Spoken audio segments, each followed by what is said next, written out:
Have you ever heard the name Othniel? It might not be as well known as Moses, David, but his story is one we should all remember. It is a story of quiet courage. It is a story of God's unending faithfulness.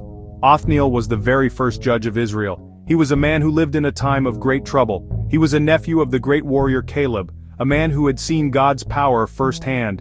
Othniel grew up hearing stories of miracles, the Red Sea parting, the walls of Jericho falling, but the world around him was starting to forget. Slowly they looked to their neighbors, their idols and strange customs, and drifted from the one true God. God keeps his promises, all of them, the good ones and the hard ones. When his children turned their backs, the hedge of his protection was lowered. Trouble came, a powerful king from Mesopotamia, Cushan-Rishathaim, doubly wicked. His armies swept across the land. For 8 long years the people suffered. The idols they chose offered no help. Alone, afraid, and finally desperate, they remembered, and cried out to the Lord. And God heard them. He is a father who waits for his children to come home. Their cry was the first step back, an admission they could not save themselves. God was about to answer. God did not choose a king or a famous general. He chose a man named Othniel.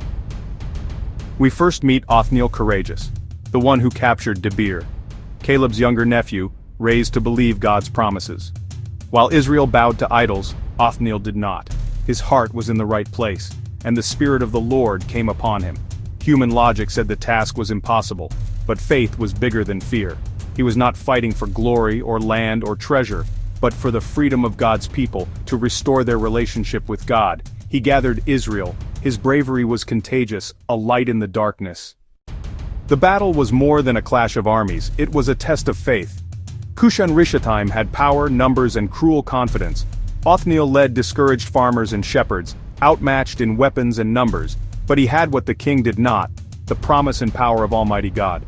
The Bible doesn't focus on strategy, it declares, the Lord gave Cushan-Rishathaim into his hand. Othniel was the instrument, God was the power, his strength won the day, the oppressor gone, Israel free once more. Joy swept through the land, fear lifted, so the land had rest for 40 years, blessing, security, and peace as they turned back to him. Othniel's story echoes through history and speaks to us now. We face our own Cushan-Rishathaim, overwhelming struggles, fear, anxiety, and the idols of success, comfort, and approval. When overwhelmed, we have a choice: strive in our own strength, or cry out to God. He is waiting to hear, not angry at our weakness, compassionate toward our struggles. He wants to be our deliverer. Be an Othniel. Stand firm in faith in your family, your workplace, your community.